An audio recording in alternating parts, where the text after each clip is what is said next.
Hello everybody, welcome back to Phillies Sports Era. Today, we're going to be recapping the whole Red series. I'm sorry that I didn't get this out sooner. I'm sorry that I didn't get the whole, game after game, because I have been very busy at work, and, I just didn't really have time to sit down and make a video, and with me uploading on my phone, it takes close to 20 minutes to upload a video, so I can't really do that. So yeah, today we're just gonna recap the whole Red series. I mean, it still makes sense to just recap a whole series in the span of 3 days, so that's what we're gonna do today. So I have all the final scores pulled up on my computer right here. So let's start on Friday, August 13th, Friday the 13th. Ooh, definitely some strange things happened because Zach Wheeler sucked. He sucked. It came out of nowhere. This is probably his worst outing of this whole year. He still went 6 innings, 4 hits, 4 earned runs. I think 2 of those hits were 2 solo shots, and I think a double or something like that. Still struck out 6, walked 1. I mean, that's not even that bad of an outing. I mean, it's a very average outing. Today's will be, allow about 4 runs. But he still struck out 6 batters, and he still went 6 innings. So, I mean, it's okay if he slips up. And David Paulino, he went 2 innings, 3 hits, 2 earned runs. Not what you want to see, but, I mean, it's fine. J.D. Hammer continues to be pretty good out of the bullpen, which is very, very good to see. So the Phillies' only run came from Didi Gregorius.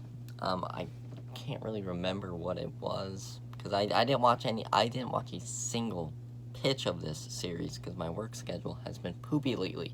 They have worked me to the ground, thus why I'm very tired right now.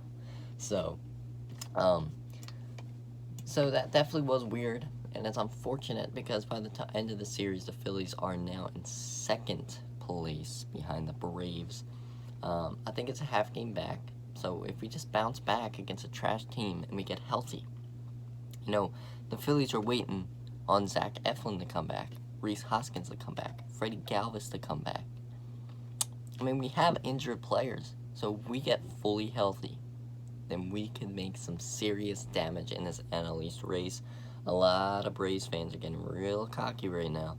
So hopefully, I'm wishful thinking right now, Phillies bounce back against a bad team. Because the Reds aren't bad. They definitely aren't bad. They are a playoff contending team, and in my opinion, are a playoff team. They got so much talent. Jonathan India, Nick Castellanos, Jesse Winker when healthy, Tucker Barnhart, Tyler Stevenson, Eugenio Suarez. They're stacked. They are very stacked. They got guys off the bench. What's his name? The Phillies were rumored to have interest in him. What's his name?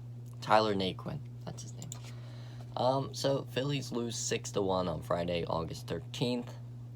Phillies are, by the end of the series, would drop to 60 and 56, 4 games above 500.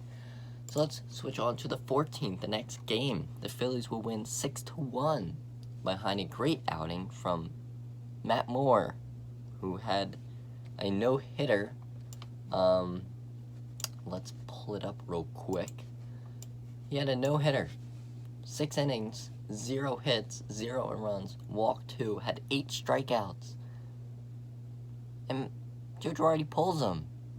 Could you imagine the confidence that Matt Moore could have built up if he went a couple more innings? I don't care if he allows hits. If he goes at that rate, he has 70, 80 pitches, I think. He could go up to, unless he starts loading up the bases, gives up a solo shot, that's when you would consider to pull him, get someone in the bullpen. But 6 innings they hadn't allowed hit, he was coasting through that Reds lineup. Why are you pulling him? And he literally doesn't even bring up a pinch hitter before he replaces him. He just puts him out there and then he takes him out, which makes no sense. And that's the first thing a manager should do when you're taking out a pitcher, use a pinch hitter. That's basic common sense. I guess Girardi thought Matt Moore could get on base, which was weird. But the Phillies do end up winning 6-1. Ronald Reyes had 3 hits. Romuto, I think he had a home run. I forget. Bryce got on base once again. Kutch came back. I think he hit a bomb. I mean, what about Ronald Torreyes?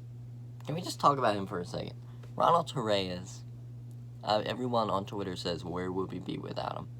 And that is so true. Torreyes has played every single third base, shortstop, second base. I think. I'm just going to go with that. Out on the limb, I think he's played every single infield position except for first base. And to be honest, he probably could play there if he wanted to. He has been absolutely spectacular. He ain't no Francisco Lindor or Trevor Story, but he is definitely in my opinion, he's probably the best utility man in the league. Depending on what you call a utility man. He plays every single position, third base, second base, shortstop. You could probably call Shohei Ohtani a utility man, but let's just go National League. Unless I'm forgetting someone massive, he has definitely been the best utility man in the National League. And he should get some type of reward. If there is a utility man reward, Ronald Torreyes would probably win it. What a story. I think he has 6 home runs now. 6 home runs. Isn't that like the same as Michael Conforto? So yeah, Torreyes has been absolutely insane. He had 3 hits off Luis Castillo.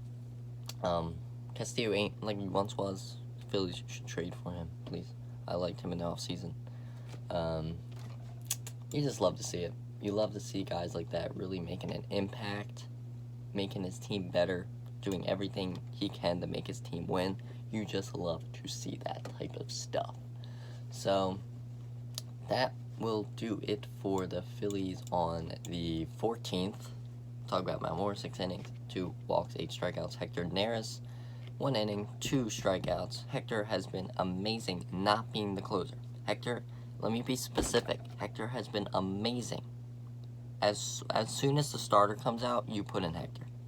There is no pressure at all. When not like a fresh inning too. Don't bring him in when the bases loaded. Bring him in fresh inning right after the pitcher is done. That's when you do it. That's when you put in Hector. Because when Hector is not stressed and there's not any traffic on the bases, Hector is very good for some reason. Because he struck out 2. I don't know why Joe Girardi didn't put him out for another inning. But, whatever. And then Archie Bradley comes in and blows up the combined no-hitter.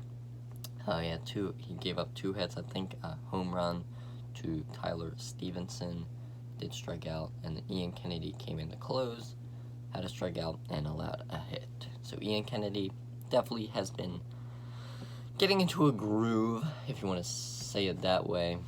Great to see us finally have a capable reliever with the energy to be one.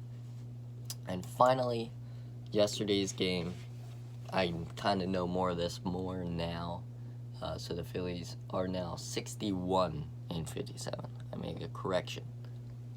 I mean, Google's pretty good with their final scores. They even they change the record after every single game, which is pretty cool. So you can go back. Oh, at this point the Phillies were this. Pretty cool. Good job, Google. Keep it up. Phillies lost 7-4 yesterday. The Reds had Sonny Gray on the mound. He went 4 2/3 innings, had 4 hits, 3 earned runs, 3 walks, 2 strikeouts. So we really took advantage of Sonny Gray, which is good. But their bullpen just came in and was very good. The bullpen only gave up 3 hits, and that was all from Luis Cessa. So definitely not the best series by the Phillies. The offense continues to struggle, which is not good, because when our bullpen is rested, we are a good team. And when we don't give run support for our pitchers, then we are a bad team. The Phillies offense needs to play like they should, because we know that they're stacked. Reese, he's injured, but let me just say that he isn't. Reese Hoskins, Andrew McCutchen, Gene Segura, Bryce, JT. Not going to say Didi because he is trash. Alec Bohm, he's been shaky. So, Segura had a hit. Romuto had a hit. Bryce Harper got walked 3 times and had 2 RBIs. Didi got walked, had an RBI. Kutch had 5 at-bats, didn't do anything. Brad Miller had a walk. Jankowski, Brogdon, and then all the pitchers. I think it's time to send down Luke Williams. I think he's only up here because Matt Choice is on the IL. I think when the Phillies reinstate Galvis, I don't know what that's going to do with Luke Williams. He really hasn't been useful. Every single time I watch him, he always, strikes out or just grounds out. He had his time, but I think it is definitely his time to send him down. Trying to just send him until next year when he comes back up. So Phillies. Let's look at the standings. Let's look at what Aaron Nola did before I click off. Let's go on a little rant about Aaron Nola. 4.1 innings pitched, 6 hits, 4 earned runs, 3 walks, 4 strikeouts.